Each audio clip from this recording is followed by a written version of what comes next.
I'm losing my structure. Becky, could you introduce yourself first? Hi, I'm Becky Annison. I'm one half of Black Armada Games. I've written games like When the Dark is Gone and Lovecraft-esque, and recently Bite Me, and you can find me at blackarmada.com. Lovecraft-esque. That reminds me of another company, another line of games, Call of Cthulhu. Lynne, maybe you can introduce yourself now. Hello, I'm Lynne Hardy. I'm the Associate Editor for Call of Cthulhu at Chaosium. You know, that minor little Call of Cthulhu game you might have heard of. But I've been doing this now for more years than I'm prepared to admit. And Cat, you're not allowed to tell them how long I've been doing this either. And I've worked for Pelgrane Press, Cubicle 7, Green Ronin, Chaosium, Modiphius. Oh, quite a few other ones as well. So yes, I've been around the block a few times. Did that include Pelgrane Press, where Cat works? Oh, yes. So, Yes, Cat, I did a lot of stuff for Dying Earth at one point. So, Cat, what can you tell us about yourself and Pelgrane? So my name's Cat Tobin, and I'm the co-owner and managing director of Pelgrane Press. So we're a London-based RPG company, and we've published games like the D20 13th Age, Knights Black Agents, which are modern-day spies versus vampires, and Trail of Cthulhu. And as Lynne has pointed out, also the Dying Earth RPG. So we don't have much time. I mean, it's a broad topic. We got a lot of questions to cover.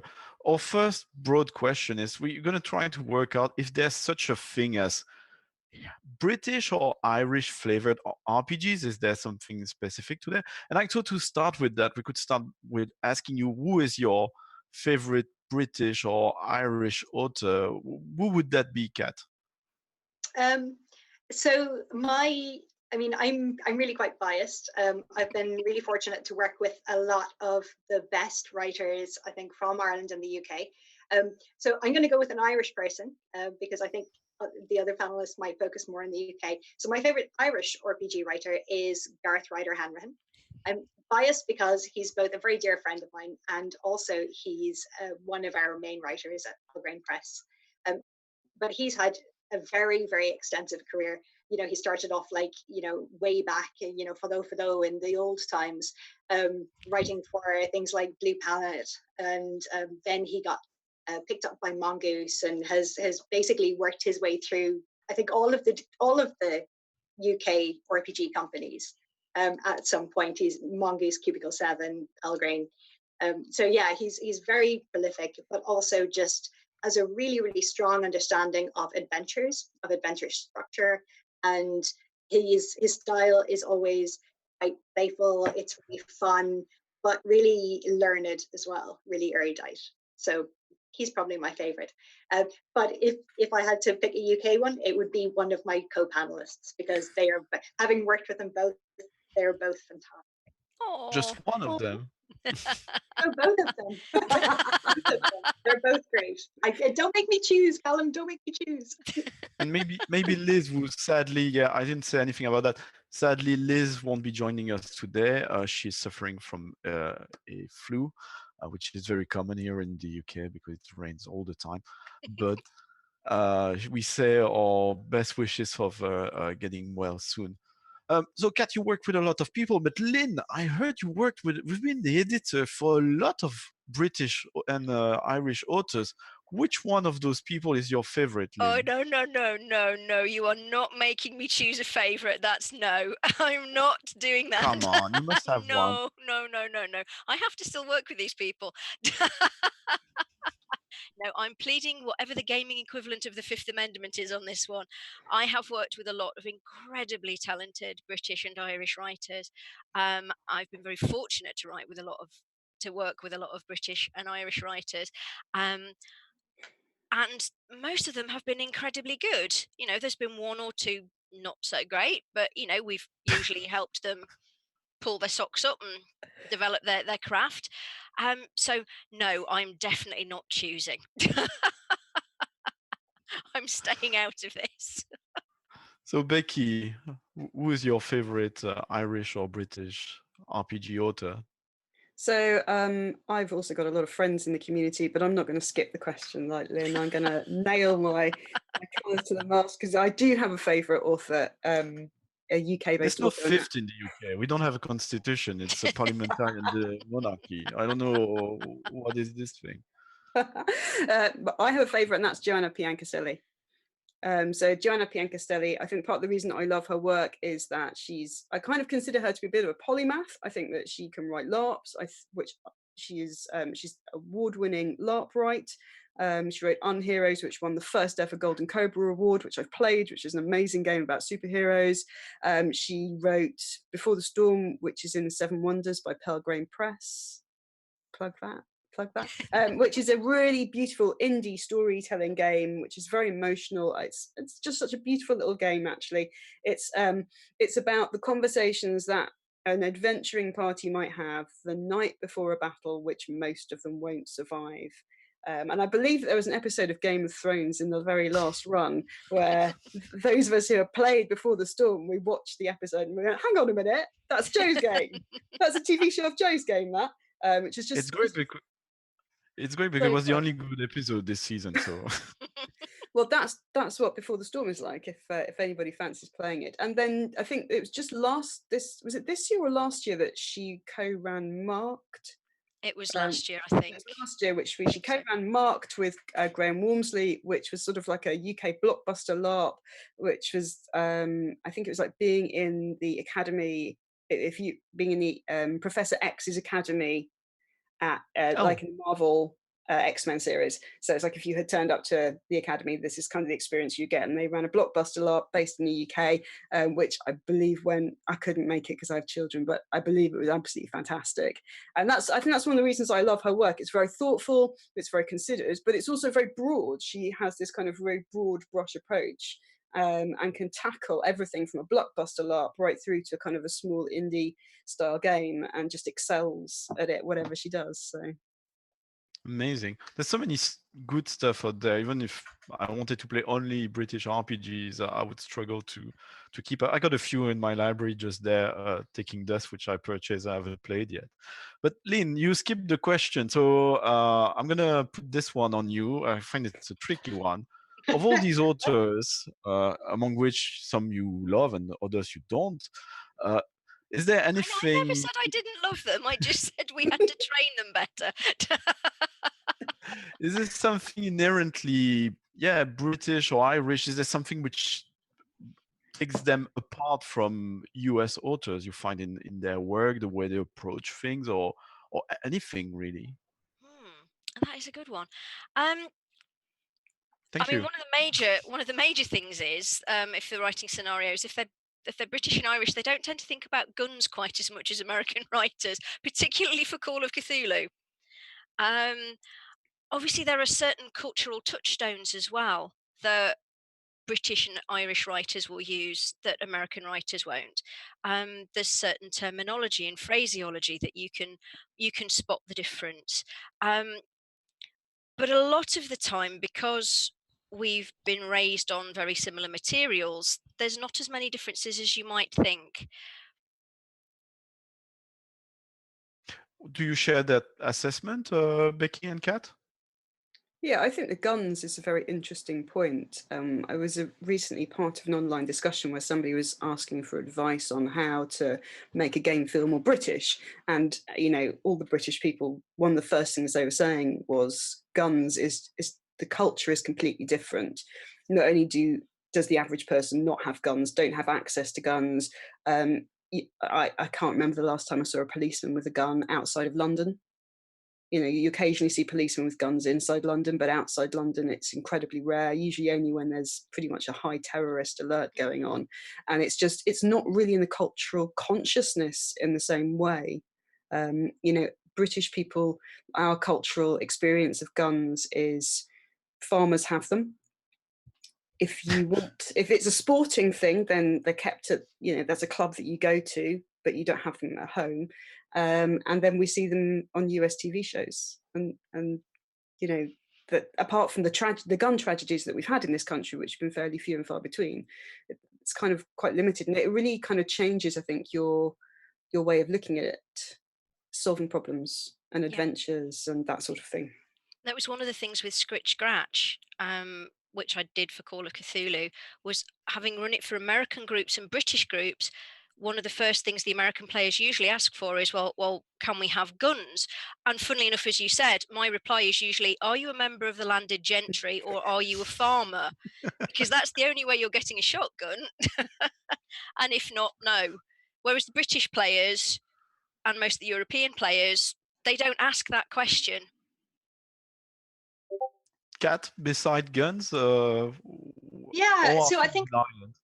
yeah, I mean, I think that the gun thing that Lynn and Becky have both picked up on, I mean, that's a really, really big difference. But I think that extends even further to the way that I've seen Americans, in particular, really kind of valorize and prioritize the military. They have a real kind of there's a really interesting cultural difference in terms of how, and I think this is a broader European thing in terms of how Europeans would view the military versus how Americans do. You know, like it's considered, you know, a very respectable job in the US. A lot of people are very proud of their military background. I have met a lot more Americans who have been or are in the military than Europeans in my whole life. You know, it's a completely different way of kind of thinking about not just the gun culture, but the kind of the culture of aggression and violence and combat in general, I think. So that's been a really key thing that I've noticed. And also there's an interesting, I find that Europeans tend to be, and both publishers and authors tend to be more secular in Europe than they are in the US. There's a lot of, again, privileging, and I don't want to say respect, but there's a lot of time given to religious views in the US that and they wouldn't necessarily be treated in the same way, I think, in European games or by European publishers. So I think that's quite an interesting thing.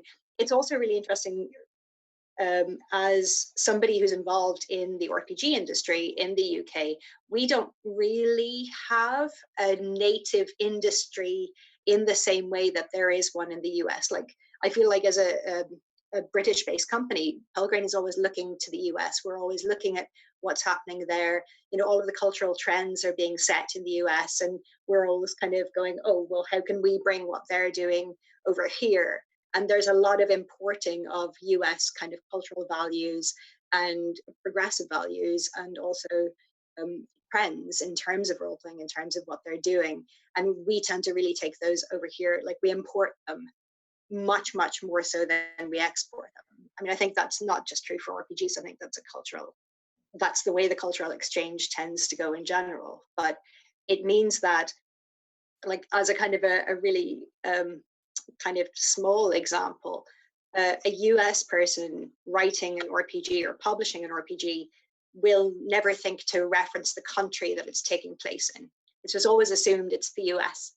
Whereas, like, in the UK and Ireland, you know, we would always kind of say, oh, you know, it's like, we would always talk about the country or, you know, the city or where it is, and situate it in Europe, I think, in a way that US people just assume that everything is always in the US. And, you know, it kind of comes as a shock to them to think that there are other places sometimes, I think. Hashtag not all Americans.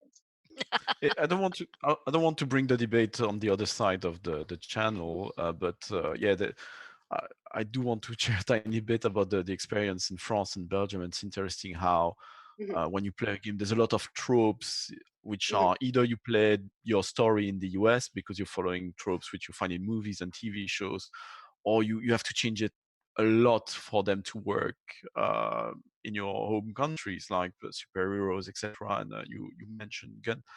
You were saying not much guns, Lynn, and I was thinking, not much guns. Didn't you work on Arctum Tulu? Maybe it's an interesting way That was slightly different. to tie the military and the girl culture. I was wondering, and it's not in our structure at all, but since Cat brought the military, I think it's quite interesting. how, well, in again the other side of the channel, the relationship to the military is even more different than what I witness here in Great Britain, where there's a great pride in the military. It's quite different in France and Belgium. It feels like here the military, it's a relationship to history, maybe, which is slightly stronger rather than something. Although the British military are on active theaters, the zeitgeist is a bit more about World War II and World War One, of course. Do you think is this something you see? You were mentioning being dedicated to mentioning specifying different countries. Do you think also there's a larger place to history given in role-playing games here in the UK and in Ireland? I it's tough to know. I think that there are certain periods in U.S. history, like the Civil War, that Americans tend to go back to and to mine quite a lot for game material. But I think that we have our history is much bigger, right? There's a lot more of it. It's more extended, and I think that as a result, we have a much wider field to borrow from. And I think that does mean that we tend to use it more for inspiration, more for reference, because there's just more of it. And so there's a much wider variety of interesting periods that you can look at and steal things from for games. You should always start with Earth, as a wise friend of mine says. It's interesting. At the same time, I was listening to Hearty Died Friends with Grant Howitt recently, and he lamented that he thought that somehow Britons were not exploring enough their own history, especially older history like the Celts, the Saxons, and this sort of things. I'm personally not informed, so I don't know if there are role-playing games which explore that more. There are. I think There a are. lot of it comes down to what you're taught in school. So there are certain historical periods that get hammered into you in history lessons in school. So they kind of become the default fallback position. So as you said, World War One, World War Two, the Victorian era. But there are certainly lots of games out there. If you pick a historical period, there will be a game that somebody has written, be that an indie game, an establishment game. It'll be out there. Yes, I think I was going to just quote Age of Arthur, which I think is set in sort of Dark Ages Britain, Age of Arthur by Paul I would have thought and so, yeah. I think that's Dark Ages Britain. I think one of the things that I think is so wonderful about British and Irish history is that we've got lots of different flavours, if you know what I mean. Dark Ages Britain is really different to medieval times, is really different to the Victorians, is really different to World War One, and you can create some really genre-focused games in these historical periods, which will feel radically different to each other. And I think I think Grant's got a really good point there. It's a really interesting thing to explore. And I think there are games out there doing it, but perhaps not. It's not quite as ubiquitous, which is a shame. Yeah. Sadly, Liz is not with us today. I was hoping that she would be the voice of the big Dungeon and Dragon among us today. Yeah, is Dungeons and Dragon appropriation of European history and British history? I guess in a way, how do Britons take Dungeons and Dragons? Do they give their own twist? Do you have any views on that, the three of you? I personally feel the thing about the UK and Britain is that Britain had an empire. They went off and they aggressively and abusively colonized a whole load of other people in a really horrific way, and they did some terrible things. I don't really feel like Dungeons and Dragons is appropriating a colonialist culture, because I don't really feel like you can appropriate a colonialist culture. I think what I look at when I see Dungeons and Dragons, and I've played Dungeons and Dragons many, many times, and I have a lot of fondness for it in my heart. I grew up on Dungeons and Dragons. I played it when I was 11 onwards.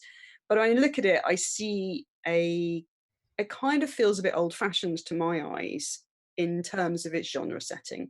I look at it now as an adult, and I see lots of colonialist influences from British history, which have kind of been woven in without perhaps as much interrogation as there should have been about whether those themes are interesting, appropriate, and that's kind of feels kind of sad to me. That I think that it's almost like Dungeons and Dragons just kind of keeps some of those colonialist themes kind of ticking along, when really there's more interesting stories, there's more interesting things to do out there that I would like to see coming out more. Yeah, I mean, let's face it, there's an awful lot of British history, and what is classed as Britishness isn't even vaguely British. We stole it from elsewhere. Most of what makes us great, we took from other places. Yeah, I mean, definitely. I'm being very quiet. I'm not going to get into the Irish question. But yeah, I mean, I agree with Becky. Definitely, I think that. I mean, I feel like D&D comes from a fantastical view, a fantastical interpretation of British history. But it does feel grounded, certainly, and as Becky's touched on, very much grounded in European kind of history, in that kind of Western colonizer culture. You know, there are any other peoples are generally seen as not as good as humans, and there's a strong kind of a separation there, and a lack of integration and variety. I think that's, as Becky's already Dare said, I say classism? Yeah. I think if you wanted a game which felt very British, I don't know about Irish so much, but very British, then you would have a massive amount of classism in it, because I think, going back to what you said, actually, Kat, you know, America, if you look at American cultural frameworks, guns, but particularly religion, is a really important cultural framework for America. In England and Britain, it's class. If you take the kind of the embedding of religion and how it has impacted the culture of US and substitute class in the UK, at least, I would say that that was our thing that we're grappling with. And, you know, classism is a massive problem in the UK today. We're still grappling with classism. It's, you know, I think one of the really interesting things about when you talk about setting games in world wars, World War I, World War II, is that the men who were mown down, who were sent from Britain to fight overseas and who were mown down, were, you know, mostly working class conscripts. You know, I think that's kind of the real tragedy of, you know, the deification that we have of World War I and World War II, is that although we kind of deify their sacrifice, we never really completely unpick the class structures which put them there in the first place. And I think, you know, that's a real shame. And that's, you know, it's a thing that when I'm playing in World War I and World War II influence games, that's something I kind of try and keep in my own mind. That was actually... Go ahead, Kalum. Go ahead. Sorry, I lost you there for a second. What did you say, sweetie? I was actually completely disconnected for a second.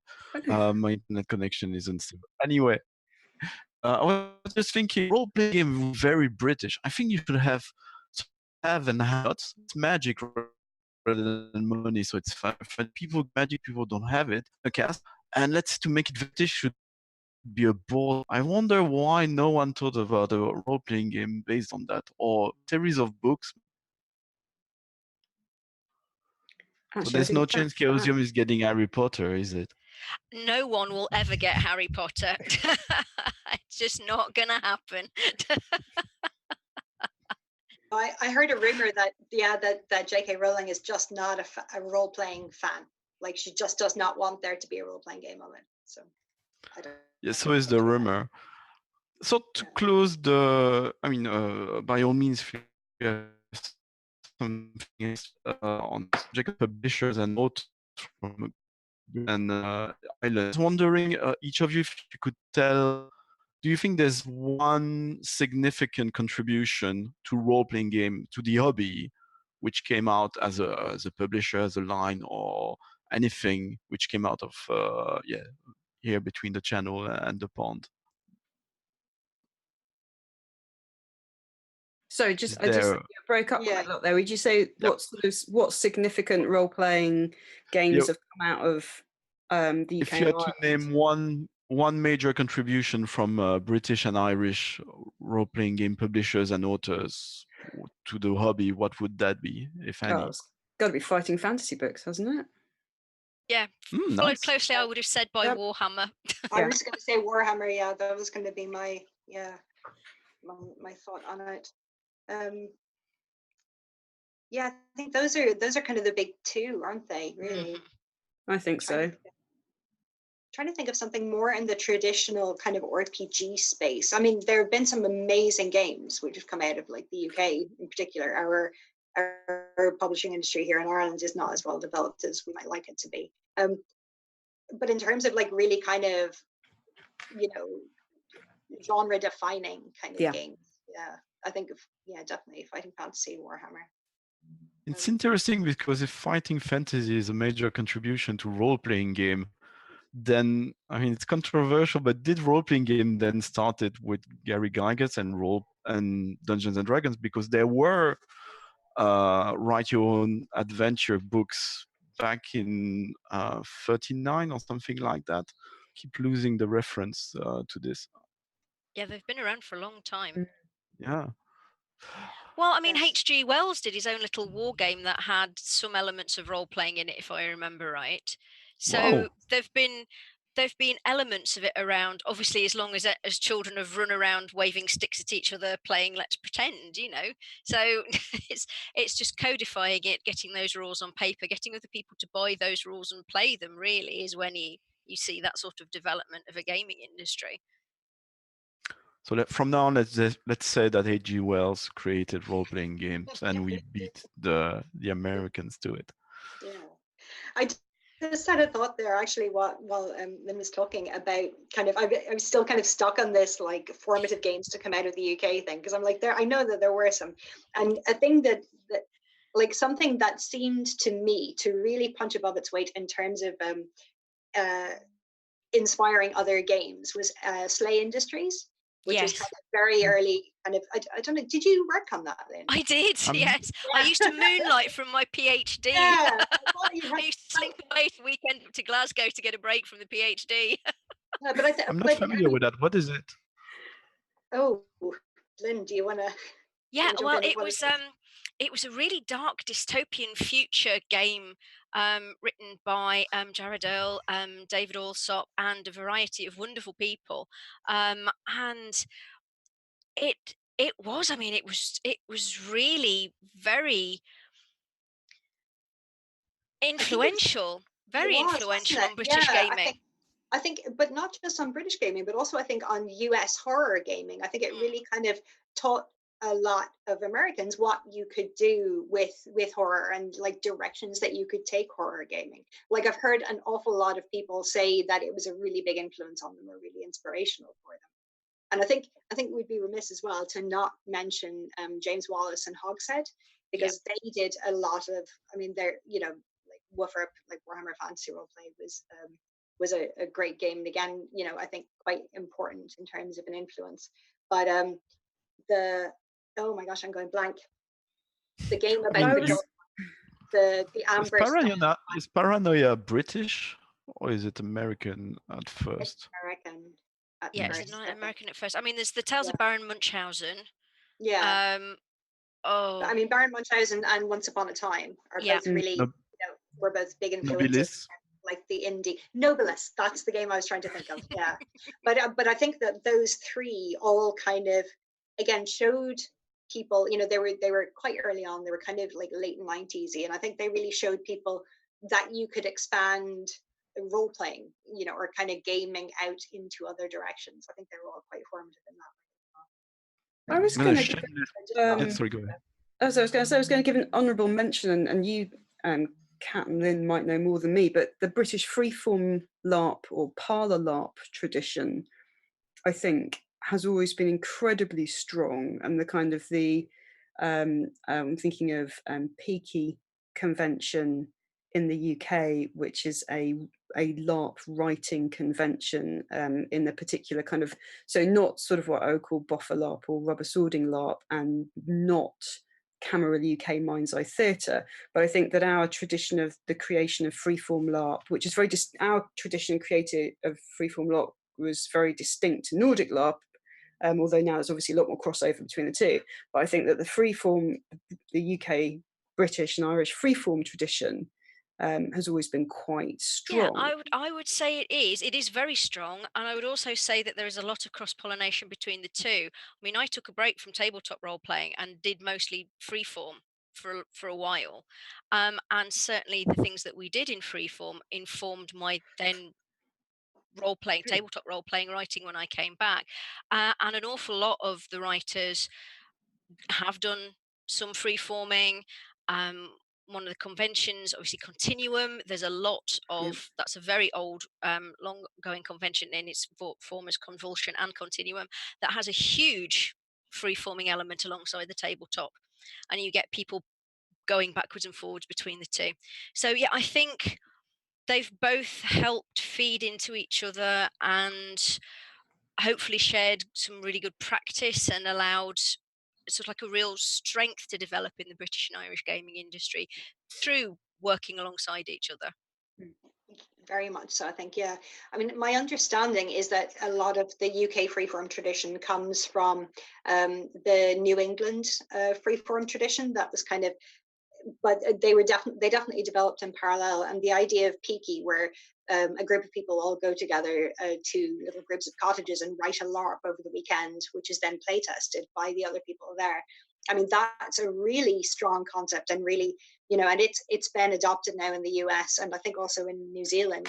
You know, a lot of people have gone, oh, actually, yeah, that's a great idea, let's do that, and taken that format and adapted it in other ways. So Peaky in particular has been really format.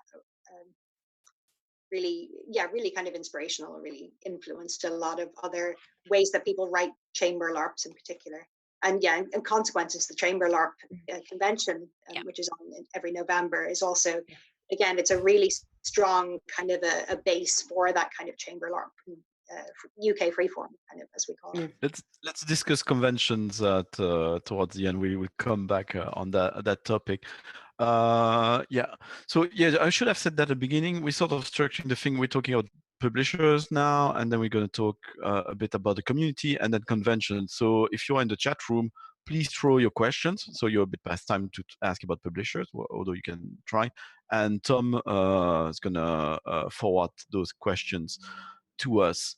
So, and a shameless plug, if you want to hear about the history of role-playing game in the UK, and James Wallace, I got a 2-part episode on the Rolistes Podcast, which was quite nice. And I made James drink quite a bit of Armagnac. And he made a lot of revelations, including... I'm sure that didn't take a lot of effort to do, to be quite honest. This is James. I cooked dinner, we brought Armagnac, and we heard about stuff which happened with former prime ministers, so you should go check it out. But you were all mentioning about your experience in conventions, etc. What about the players? Always we were talking before we started with Lynne, how difficult it is to have an impression of what's actually going on in everybody's little cottage, living rooms, back rooms, attics, conventions, or online Roll20 nowadays. I guess maybe to give it a start, what is your feel for each of you of what are the popular games here in the UK? And I'm going to throw one thing right from the start, and you can say I'm totally wrong or right. My own feeling is that a bit like in France and Belgium, there's slightly less of a domination of Dungeons and Dragons than there is in the US. Becky, what do you think of that? I would agree with that. So my experience of conventions that I was going to talk about was the Sheffield conventions, and that's because I live very close to Sheffield and it's my kind of home turf. But the Sheffield conventions, there's a series of role-playing conventions that run in Sheffield at the Garrison Hotel, and they're a really beautiful set of conventions. They started with one and now they've expanded. I think we're up to about 4 or 5, maybe even 6 conventions a year. In the Garrison Hotel, and whilst there was always, a D&D game on offer at the conventions, it's a very, very broad, I think, broad brushstroke, actually. There's a lot of Monster Hearts, a lot of Apocalypse World, a lot of Savage Worlds actually gets a lot of play in Sheffield. But I wouldn't say there's a particular domination of D&D. There might be one or two games over the course of a weekend. But actually, I would say you're more likely to get things like Apocalypse World and Savage Worlds, and that sort of thing. And I kind of quite value the fact that I can go away for a weekend and probably play in 3 or 4, 5 different systems over the course of a weekend. As a designer, that's brilliant, because that means that I get to see 4 or 5 different, sometimes quite radically different systems, and get to experience them all, which is just fabulous. Because certainly from our side of things, getting to play can often be the real trick. So I know we were talking a bit earlier about conventions, but yes, as Becky says, getting to go to a convention and just having that freedom and opportunity to play in any number of different systems, so that you're keeping your ideas fresh and your mind open, and you're keeping your eye open for the new things that are happening, and what games people are playing and enjoying. It's a really, really great experience to be able to go and have. Yeah, I think certainly that's also true. Like, I think that what you both said about the dominance of D&D in Ireland, or at Irish conventions, in terms when compared to US conventions, it's nowhere near the same level of saturation. And even things like, if you look at something like the Pathfinder Society, there is an Irish Pathfinder Society, but it doesn't have that same level of just total penetration that I've seen in the US, where it's like every convention will have an extensive Pathfinder Society kind of track running. And it's the same with D&D. There will automatically be multiple tracks of D&D, or at least multiple games if the convention is smaller. And we certainly don't have that in Ireland. It isn't as dominant. We're a lot more. I think we're a lot more, because we're a small country, we're really influenced a lot by people's pet choices. Like, if a GM finds a game, they'll really kind of plug that, and then there'll be like a little flurry of people playing that for a while. So Definitely. there's much more of a dependence on personal recommendation, I think, in the Irish kind of convention scene in particular, in terms of games that are played and run there. It is slightly different, certainly in the local board game cafes and things that I've seen up here, at least anyway. There is a very heavy reliance on D&D, but that's mostly because it's new players, and that's the thing they've heard of, because they've come across it through things like Critical Role. So that's what they want to try, because that's the thing they're aware of. But obviously what board game cafes and game shops are providing is very different, because they're catering to a very specific local demand, as opposed to what a convention's doing, when you've got people coming in from all over to sort of like run games, play games, and experience games together. I assume I don't know if such numbers are available, but I remember seeing some statistics regarding Roll20, because it's a specific platform, but there a lot of people, and really a lot, capital letter, portion of the players were playing Dungeons and Dragons 5th edition, or Pathfinder, and then quite a bit of OSR, and then only you had a little piece of your camembert, which was shared by a number of other games. Do you sell more? Do you sell more Call of Cthulhu in the UK, you would say, per capita than in US? I don't know if you have any idea of that. I know you were telling me Japan is your big country. That's where everybody's big in Japan. But yeah, I don't honestly know about the British figures. He said I know about the Japanese versus the rest of the world figures, but no, I honestly couldn't tell you how British sales stack up versus US sales. I mean, like, as I told you before, our sales in Japan basically outstrip the rest of the world altogether. So That's right. I heard that in Japan, Call of Cthulhu is the cultural touchstone, like D&D is for everybody else. Is that right, Lynn? It is, yeah. The biggest demographic of gamers for Call of Cthulhu is actually Japanese women aged 18 to 35. That's amazing. I had no idea. Wow. Yeah. That's so, yeah. I mean, it just must look like such a different culture when you compare it to like the US one. Yeah. Yeah. No, it I'm was sure. fascinating when I found that out. Just to defend myself, I got nothing against Dungeons and Dragons. I would just be always when there's a big winner, I'm for the challenger. So if I was Japanese and in Japan, I would be there saying people should play more Dungeons and Dragons. Why is everybody playing Call of Cthulhu? I think that's a really good point that Lynn made about the game stores, though. You know, like I think that maybe like the three of us in particular, because we're so familiar with the world of RPGs, we know what's out there, and so we and the people that we know, and maybe the people that we tend to associate with, tend to play other games rather than D&D. But like certainly, if you go into any game store in Ireland, you will be lucky to find anything other than D&D in it. That's all that's there. So I guess all of those people must be somewhere there. They must be in Ireland somewhere.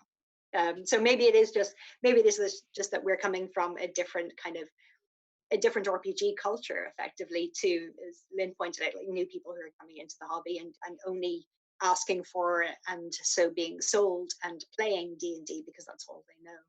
But that's the wonderful thing about conventions, is the fact that if we can get them into the local gaming stores and we have flyers there for conventions, we can get them to conventions, and we can start showing them the fact that there is a whole entire other world of games out there, because D&D isn't for everybody. I mean, I have a very soft spot for D&D. I started running Redbox because I was handed it by my gaming group and told to run it for them because they hadn't played it in years. But it doesn't suit everybody. But it's a great gateway.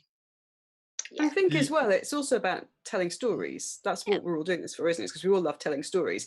D&D allows you the privilege of playing one story, which is awesome and cool. And sometimes that's the story I want to play. And I do still play D&D sometimes, and I still love it. And sometimes I want to play different stories. And the system that D&D has created is brilliant for playing D&D stories. It's not brilliant for playing other types of stories. And I think that's the thing, isn't it? Is that there's so many other tools out there. It's like, if I want to eat chocolate cake, then I want to make a cake that's got chocolate in it. But if I really want to eat a lemon meringue pie, then why would I put chocolate in that? That's not. Yeah, I mean, I think hungry yeah, now. Exactly. Sorry. Yeah, I think the point that a thing that I always say is that role playing is a medium, and it's a medium for telling stories. There are so many other games, and to steal Becky's analogy, chocolate cake is not the only cake. There are other cakes. I'm going to stop you there because somebody requested it from that. I did a short segment for Pocket Mimic, and I explained my metaphor, which I think I just worked it out. So picture this: gaming is food, all right? Role-playing games are Italian food. D&D is pizza. I need to republish this interview because it was taken out, but yeah, I recommend people to check it out. Sorry for jumping in because you mentioned store, and it reminded me something which happened to me. I had Satine Phoenix visiting us here in London as part of D&D in a Castle, and the first time she visited us, she told me, I want to meet club and visit stores, and I want to go to stores where there are clubs which I can meet. And it was very difficult for me to try to explain something which I found out myself, because it's even more different on the other side of the channel, which is, at least in London, clubs don't meet in stores because stores often are very small. Clubs meet in pubs, which is also a very specific kind of venue because it's for adults only. It's a meeting place on the upper floor. It's shared with other association. Yeah, where do you know people play in the UK and Ireland beside? Because I mean, here in London we play wherever because we don't have space, and we meet on the floors on the ground of the South Bank Centre, in the street. My first game here was in the basement of a Costa Coffee. It's all over the place. So I don't know what's your own experience and what it's like outside London. I just want to give a quick. Oh, sorry. Go for it. I was just going to give a super quick shout out to Eclectic Games in Reading. They have they're a game store, like a game store with a fantastic range of stock, but they have like dedicated gaming tables as well in their upstairs area. So if you ever want to go to a dedicated game store to play games, Kalum, go to Reading Eclectic Games. Right. That's We've fine. got Mad Moon Cafe here. Yeah. Which is got a great space. We should have an event there together soon. Let's discuss. Lynn, where do you play in Well, Newcastle? I'm very fortunate in the fact that Newcastle we have Travelling Man, and Travelling Man has a basement. So they regularly run gaming nights. They support Free RPG Day. I've gone down. I play tested Shadows of Atlantis in their basement. Recently, beginning of this year, we had our friendly local board games cafe open. They have a very strong RPG thread going now, community going. We had the Call of Cthulhu starter set launch party there. Mind you, we had the Call of Cthulhu 7th edition launch party in a cocktail bar in Newcastle, which was very, very nice. We all got done up in 1920s gear and had our cocktails and ran games. So yes, pubs, cafes, comic shops, board game cafes, bars, tea shops. There was Cogs Cakes and Sword Sticks was tested out in a tea shop in Middlesbrough. They were very Makes sense. confused.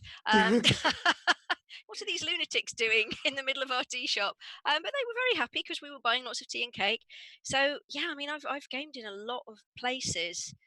I think D&D in a over the castle years. sounds nice, but Call of Cthulhu in a speakeasy sounds better. It was great.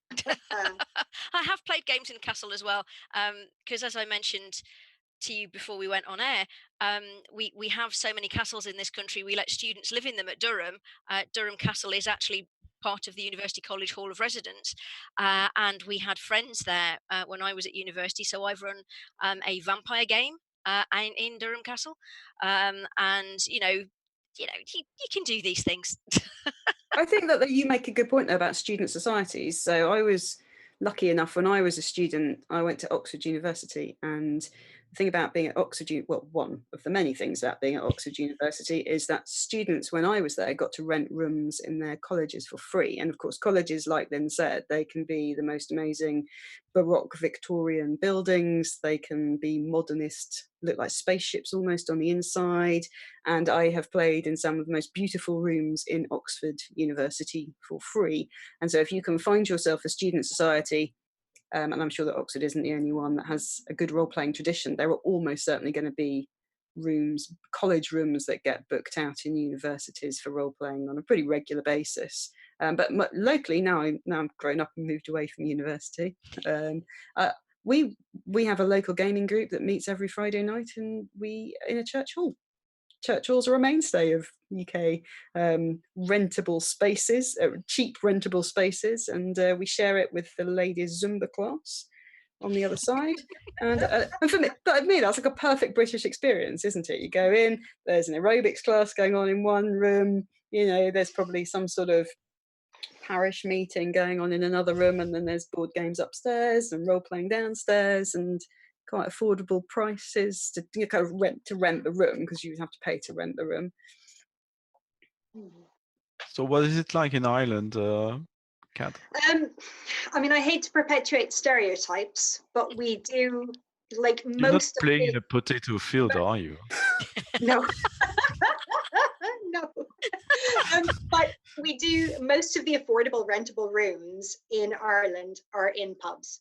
So we, as like Becky was saying, most of my formative Irish role playing was as part of the University of Cork Student Society WARPS.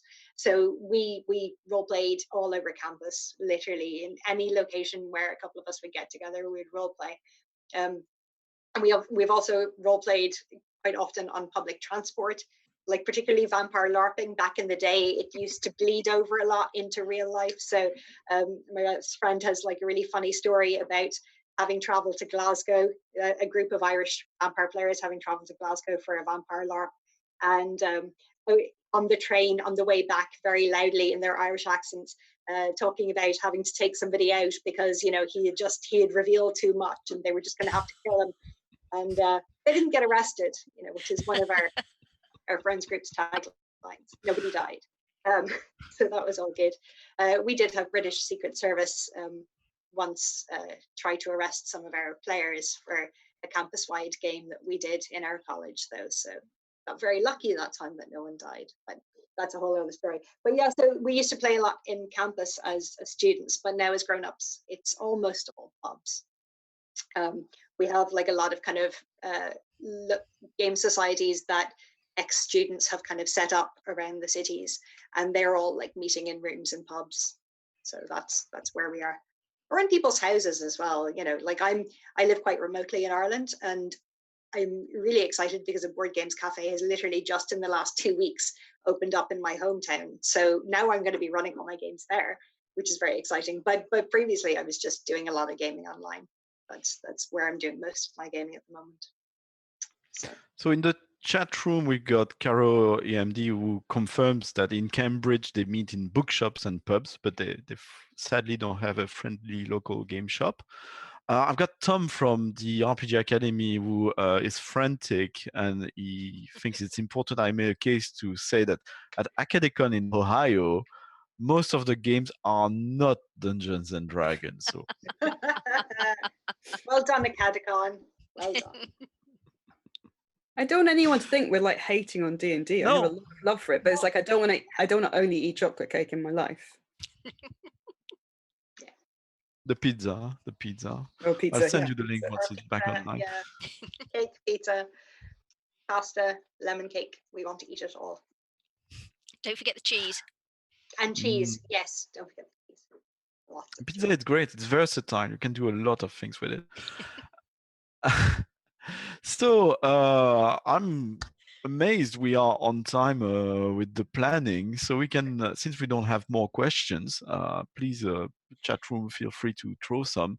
We can move into our optional section, which is about British and Irish conventions, which we sort of mentioned already, and we can completely dwell on it now. Well, quite simply, which are the most interesting RPG conventions around here? Which one should fellow role players travel across the channel or the pond or from down under to come visit and play with us? Kat, you're the big specialist. I think you organized some of those, aren't you? I did. Dragon Yeah, exactly. Dragon I've run 3 conventions in the UK and Ireland, and been involved with the committee, I think, for 5. So yeah, so I've gone around a bit. I am absolutely, completely unself-consciously, with no crowns whatsoever, going to say Irish conventions. There are the 2 biggest ones are WarpCon, which is the one in Cork. That's my home convention, so it is the one I'm slightly more biased towards. But also there's GaelCon in Dublin as well, and either of those I would definitely recommend everyone try them out at least once. Irish conventions have been recognized by anyone who's ever traveled to them from outside Ireland as having a really different flavor to conventions anywhere else. A lot of that is due to the fact that in large part they take place in pubs, or there are a lot of social events in the evenings that take place in pubs, but there's a real sense of community there. They tend to be smaller than conventions in other countries, obviously, because we're a smaller country. And so they're much friendlier. You will make new friends if you come to an Irish convention. People will just bring you into their game. They'll chat to you in the pub. They'll probably take you out for dinner. Irish people are very welcoming and very friendly. And that kind of national tendency really flavors our conventions, I think, here in Ireland. So they're both, GaelCon and WarpCon are both great. I was a co-founder of a fully residential convention called K2, which happens in Kerry. And that's a really nice little board games convention as well to go to. What does that mean, fully residential? I'm not familiar with that term. It just means that basically everyone goes away. We rent out some holiday homes, and everyone goes away and lives and games in these holiday homes in a remote part of Kerry. Well, it used to be Kerry, it's now moved to Waterford. But yeah, so it's just you go there and you stay on site for the whole time. So it's not like everyone leaves in the evenings. Everyone is there kind of together playing and and eating together, drinking together, playing together. for the whole duration of the convention, basically. Cool. Lynne, someone was asking me is there such thing as Call of Cthulhu specific convention somewhere outside Japan? There is one that I can definitely tell you about. It's sadly in Europe. It's actually in Poland, and that's CarcosaCon. Why is it sad? It's not sad because it's a wonderful convention. But obviously this is UK and Irish gaming, so it's slightly further afield. But there is, and like I said, it's CarcosaCon, and that's in Chocha Castle in Poland, which is amazing and definitely doesn't have any vampires, honest. So in terms of a setting for Call of Cthulhu convention, it's fabulous because it's got secret passages, and you'll be doing a panel and really overexcited gamers will just pop out of a wall giggling because they've been running up and down all the secret passages. It's fantastic. I think Yog Sothoth do a convention, or did do a Cthulhu convention, but I'm not sure whether that's still going. Convulsion and Continuum, when they first started, were Chaosium specific, but they're not so much anymore. So, but in terms of actual sort of British and Irish, other than possibly the Yog Sothoth one, I don't think there necessarily is. Or if there is, I am woefully ill-informed and somebody needs to tell me about it so I can go along and scare people. Well, I think all three of us have Cthulhu games, basically, that we've worked on. So, if the three of us on this panel don't know about your convention, it is not being advertised well. But also, there's clearly a gap in the market, though, for a UK or Irish-based Cthulhu convention. Can I license copyright this idea somehow? Becky, outside the world of big publishers like Pelgrane and Chaosium, what's the indie scene like for conventions? I think the indie scene is really strong for conventions, in the sense that I think that British conventions, from Dragon Meet through UK Games Expo, which is our big trade convention, right through to the smaller ones like the Sheffield conventions, they always have a really diverse slate of games. You go along to those, you can play things by the big publishers, but there will also be quite a lot of opportunities at them to play a real myriad of indie games. And that's one of the things I think is so brilliant. And not just your Apocalypse World or your Fiasco and your kind of your big name indie role-playing games that come from the US, but there's actually quite a pretty strong showing of homegrown indie games at these conventions. So for example, the Sheffield conventions, which I've talked about a lot but which are really close to my heart, Revelation is a Sheffield convention which happens in February, which is a powered by the apocalypse only convention, so you can go for a weekend and play entirely PBTA games all weekend. But because I think the nature of the beast is that the UK and Irish world is quite small as publishers and gamers and designers, we all know each other, the chances are that if you go to Dragon Meet or UK Games Expo, then there'll almost certainly be somebody who's either written an indie game or is mates with somebody who's written an indie game who is running their mate's game at the convention.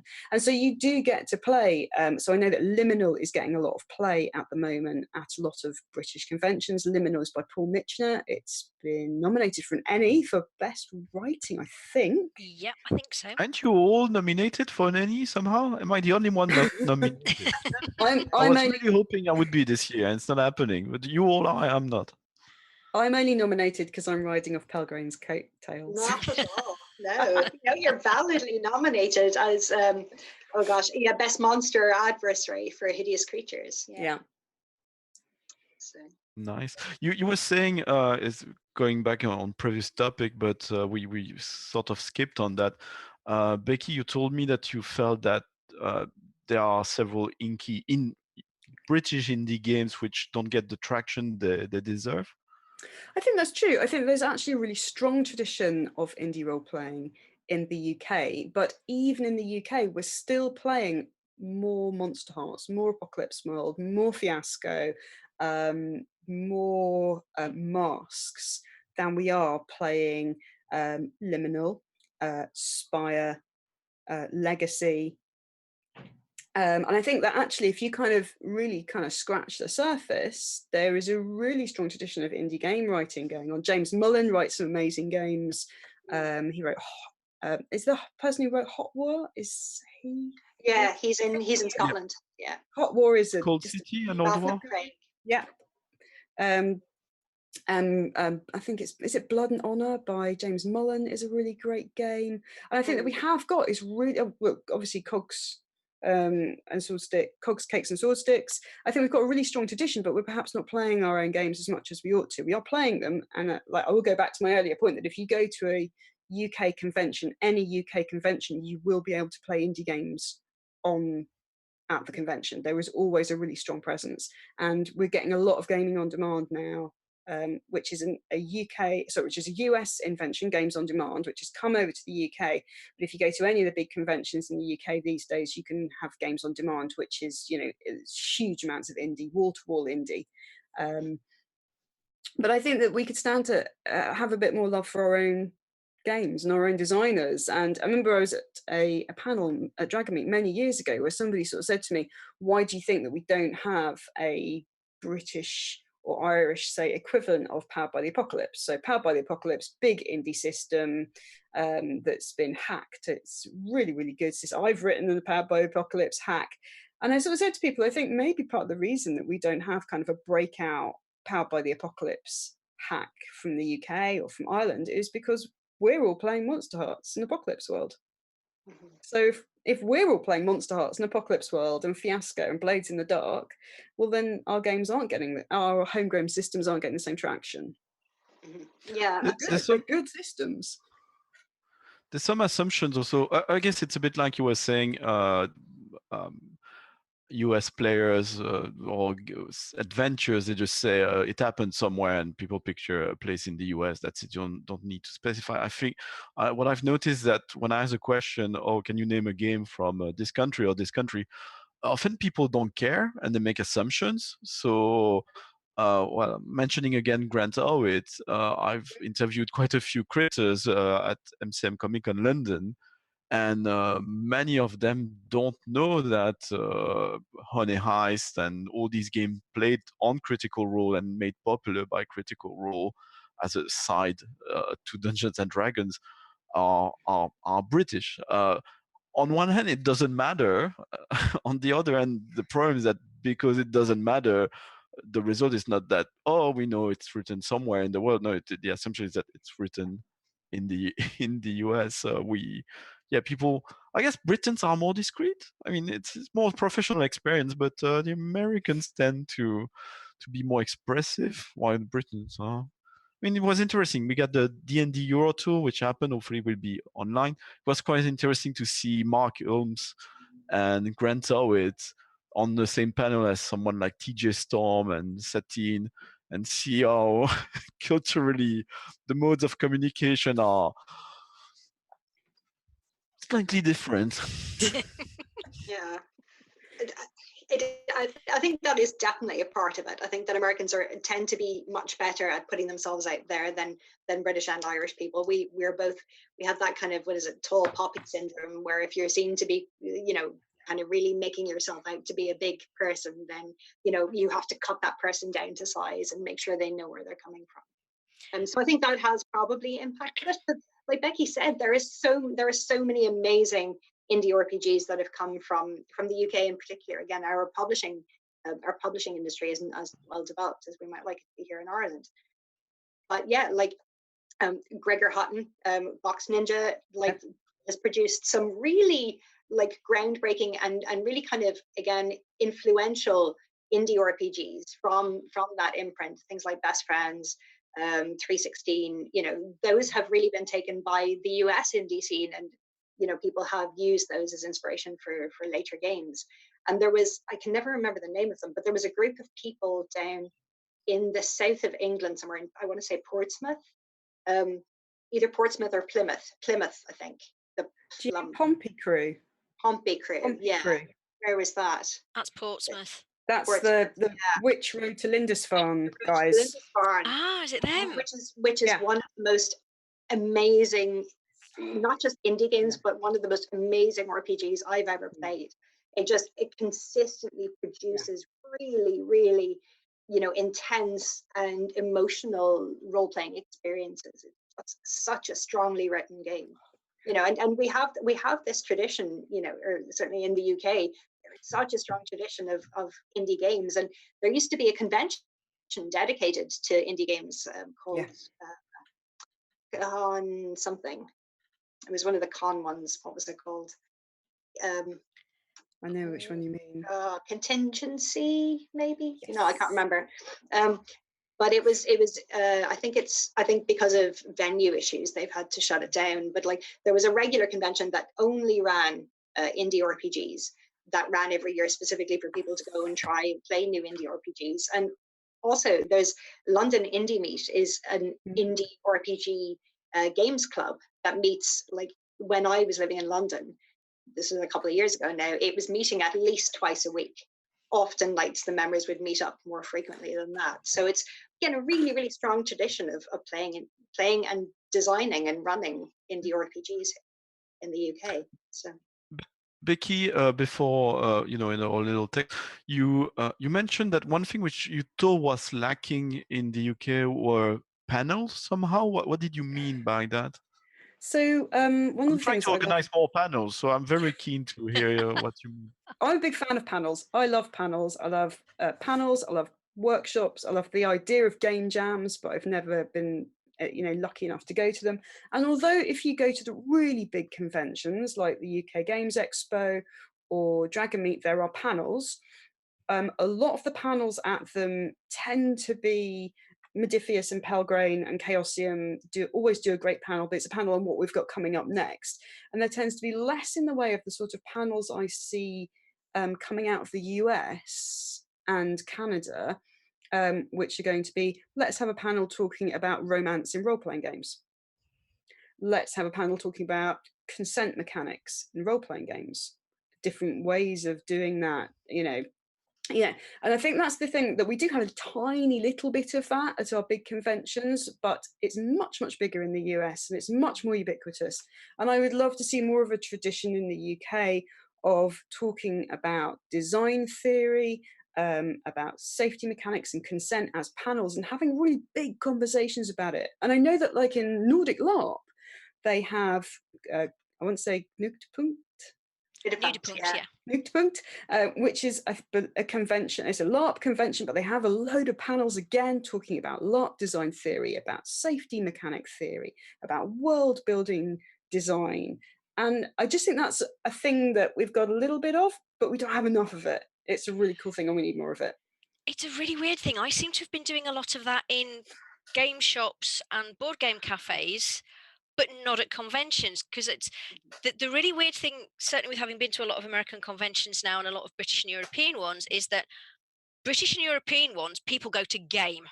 They are there to game 24 hours a day for the entire convention, and a panel is a distraction. As interesting as you might find it, as much of a fan of the company or the people on it you might be, you've gone there to game. Whereas in the American conventions, as you say, there seems to be much more of a balance of, I'm here to game, but I'm here to learn. Yeah. I'm here to learn and participate in these panels so that my own games will be better and my own craft will improve. And I can get some hints and tips and, find out what I need to do. Because, the panels I've done in the States have always been incredibly well attended. They've always been really valuable learning experiences for me to be on and learn from my fellow panelists. But at the UK ones and some of the European ones, there's usually you and maybe half a dozen other people when there's several thousand folks at the convention because they're out there gaming. Yeah, and it matches the little interaction I had with organizers of Dragon Meet and to a lesser extent Expo, when we were suggesting idea with the podcast zone, for instance.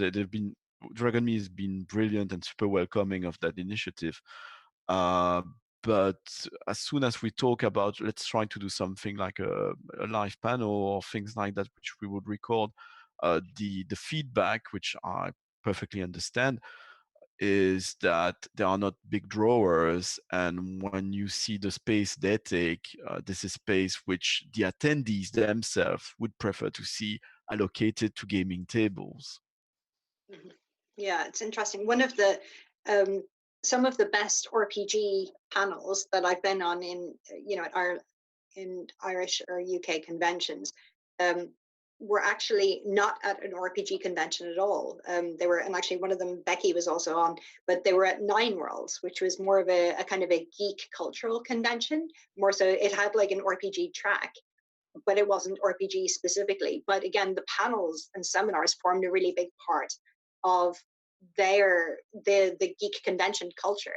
And so that was something that they represented really strongly. And as a result, the RPG panels at that were really, really interesting and really well attended as well. But, you know, so it's kind of, it's you know, ironic to me that like some of the best RPG panels have been at not an RPG convention. But that's just how the culture goes. I would also go on further and say that I think if we've got a gap in the gaming convention schedule in the UK and Ireland, it's that we don't have a Metatopia. I've never been to Metatopia, but every time Metatopia is on, my social media feed is full of it, and I go and look at all the panels that get put up afterwards that people record. And you've been to Metatopia, haven't you, Kat? Yeah, quite. Make me jealous. I really like it. It's one of my favorite conventions actually in the US. Yeah, it's a really strong collaborative learning and kind of collaboratively supporting other people within the industry. So whether that's through professionals or professional developers or professional designers playtesting newer designers' games and giving them really useful feedback in terms of how to improve it, or industry professionals doing panels on industry related topics, you know, again, you know, from everything, like as well as the RPG design, writing, but also into the production side of things, which is even less spoken about on panels as a person who's largely on the production side. So it's sorry, because for the people unlike me who are not familiar with Metatopia, so it's a professional convention then. Is that what I understand from what you're explaining? What is it actually? I don't think it's professional only, but it's certainly the majority of the attendees are either working in RPGs or have written or designed an RPG. So it's just a collection of people who are really more interested in the production of RPGs rather than playing them. You know, everybody's welcome, but the focus is on the sharing and the focus is there. Yeah, I don't think it's explicitly professionals only, but certainly there is the expectation that if you're there, you will have a very strong interest in the professional side of the hobby, if that makes sense. More so than, it's not a convention you would go to just to play games in the same way that you would go to Gen Con or Origins or somewhere like that. It is more of a collaborative. You're expected to kind of contribute to the greater culture if you go there, in whatever kind of aspect your talents and your abilities lie. You're expected to kind of contribute that into the pool to help everyone who goes. So it's a really, really collaborative and supportive convention. I think what I love about it so much is that saying that sounds like it's kind of exclusive in a way that you have to be a creator or a designer.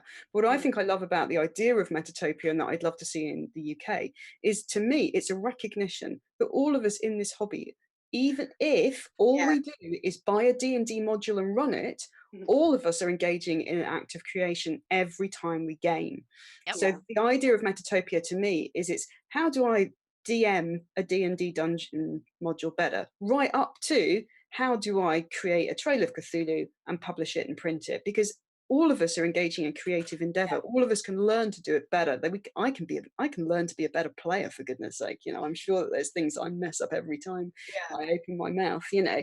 And I love the idea that it's a convention which has at its heart practical gaming experience. You go and you play games, but it's about learning, how can I GM better? How can I play better? How can I design better? How can I produce better? And for me, it's that idea that it is a convention about saying, let's collaboratively, like you said, Kat, come together and raise the bar of the hobby. Yeah, that's a much better way, I think, of expressing what it is it does. Yeah, it is very much, it acknowledges that everyone, all of us, have something really, you know, we all have things that we're really good at, and it just asks you to bring whatever that is to the table to help everyone else. So yeah, it's Sounds like we found your next project, Kat, and maybe Lynn can, through Chaosium, can sponsor it somehow. That would be just brilliant and amazing. Anything else any of you has to say on the topic of convention? And then we will have to start with the send-off, because we have children to take care of and a number of things. And sadly, I mean, there's so much. My exit gonna be a lot of plugs for British RPG podcast and streams, because we did not even discuss about those, but they could be a panel on their own. So yeah, could your final word, and plug yourself, plug away everything you're working on right now. Lynn, would you do right. the? One thing I would say about conventions is find your local convention and support it, because they're only going to run if you go to them. Yep. They need bums on seats, so please support your local convention. In terms of plugging stuff, oh wow. Well, Chaosium are keeping me very, very busy these days with a lot of things that I'm not allowed to talk about and a few things that I am. So yes, just keep your eyes open. We've got a lot of stuff coming out in the near future. You're not going to run out of Call of Cthulhu stuff to play for a very long time. Is probably about the best thing I can say. And if you want to follow me, I'm at Cogs and Cakes on Twitter. Becky? I think that if there was anything I didn't say in this panel, it's that I think that there's a lot of great stuff coming out of the US at the moment on safety mechanics in games, on how we can have better, more consensual conversations, really taking into account everybody's needs at the table. And I think at the moment in the UK, we're adopting a lot of that stuff, which is great, but I don't think that we're pushing the envelope on it. I don't think that we're really throwing ourselves and trying to build on what the US are doing. I think that we're very happy adopting it, but I would like to see a UK tradition of taking what the conversations the US are having around that and pushing it further to say, how can we be better people to each other when we sit around the gaming table? Because I think there's more work to be done. Plugging, I suppose we should plug Shania, blackarmadagames.com. You go over there, we've got a mailing list, we've got a Patreon now. And I'm at Becky Annison on Twitter. I'm going to plug for Becky. Check out the episode of She's a Super Geek about Bite Me. Listen to it. Realize how awesome She's a Super Geek is. And go immediately vote for them for an Annie Award, because they should be gold. And that's it. Actually, go vote right away, because I don't know when is the deadline. Go vote for She's a Super Geek right now. You can watch this later. It's going to be on YouTube. You don't care. Go vote. Go vote. Kat, so what is the date for the first, what am I going to call that? I've got two conventions to set up now. I've got the Chaosium, or not the Chaosium convention, but Cthulhu convention, and I've also got the UK and Irish Metatopia as well to set up. So I'm going to be busy. Yeah, so just touching on like what Becky said about the one thing that I didn't say, and something that I think that one of the big differences between like the US and UK is the sense of collaboration on a professional sense. So again, we have really strong connections with US companies. You know, we share a lot of information there, but there are very particular pain points and issues that UK-based companies have. And I think that something I would love to see more in the UK is more of a conversation between all of the UK RPG publishing companies, of which there are quite a few now, between all of the more trad ones, but also all of the indie companies. I would really love to see, and again, it might just be that we need to set up this UK Metatopia to do it, but it would be great to have better within the UK and Ireland conversations about kind of shared issues and shared opportunities and things, rather than having the strong connections be going across the pond. Make a lot more sense to be doing that locally, I think. But in terms of plugging, so we're pelgranepress.com. We're working on a number of really exciting things at the moment.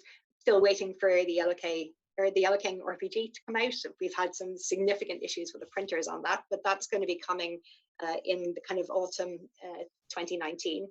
I'm really excited about Knights Black Agent Solo Ops, which is our one player, one GM version of our Spies versus Vampires modern day game. So that's hopefully, if the printers will it, that'll hopefully be out of Gen Con. And so it should be available on general release towards the end of August.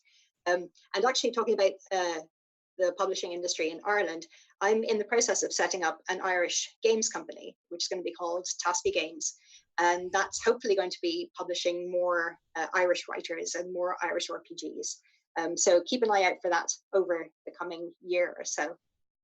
And on Twitter, I'm at CatTHM. Amazing. And if you do Metatopia in Britain and you've got a panel and you need a host, and you need someone with a slightly exotic accent, you can always ask. So you were mentioning a Black Ops solo, Nice Black Agent solo ops. I'm gonna go with plugs of our British podcast. So the GM and Me is a podcast from, I think, Reading. It's all about two players games. You can check Grant Howitt's Hearty Dice Friend, and if you have ideas of games which you'd like to see happen, but you're not keen on developing them yourself, you can suggest your ideas, and Grant and Chris will develop them. You can have your bunch of Call of Cthulhu and even a little bit of Curse of Strahd with All We Roll podcast by Joe Trier here in the UK. You can check out, I really recommend the Grognard Files to deep dive in the British culture of role-playing game. It's got this really comfortable leather-bound coach kind of feel. And if you want to hear about role-players here in London or across the channel, well, I interviewed James Wallace, I interviewed people at conventions here. My latest series was here at MCM Comic Con London with a lot of creators from not only the UK but all over Europe. Yeah, come check out the Rolist Podcast. It's at Rolist Pod, so it's ROLISTESPOD. I'm on Twitter, I'm on Instagram, I'm on iTunes, Podchaser. I don't have enough reviews. Please go write them. I'm even on TikTok now because I'm there to try to tell youngsters and different demographics to try different games. I think I'm the only one not talking about Dungeons and Dragons or making jokes about bards there. So come check me out. This was the RPG Academy first panel for AcadeConLine. Please join one of our games. We don't have enough players, and there are some free live games, a bunch of stuff. Please support the RPG Academy through Patreon. We're doing this out of the hobby, but we do have expense, so your support is greatly appreciated. And it's 6:30. There's one thing we like in Great Britain is punctuality. Trains are always on time, aren't they? So on that, thank you very much, everyone. Thank you so much to my lovely guest. Hello to Liz. I hope I will be able to interview her in the near future. Go check Uncaged Volume 1 and 2 if you're looking for really cool adventures for Dungeons and Dragons. It's awesome. And check everyone on D&E Awards. Thank you. So long. Thank you. Bye bye. Thanks so much. Bye.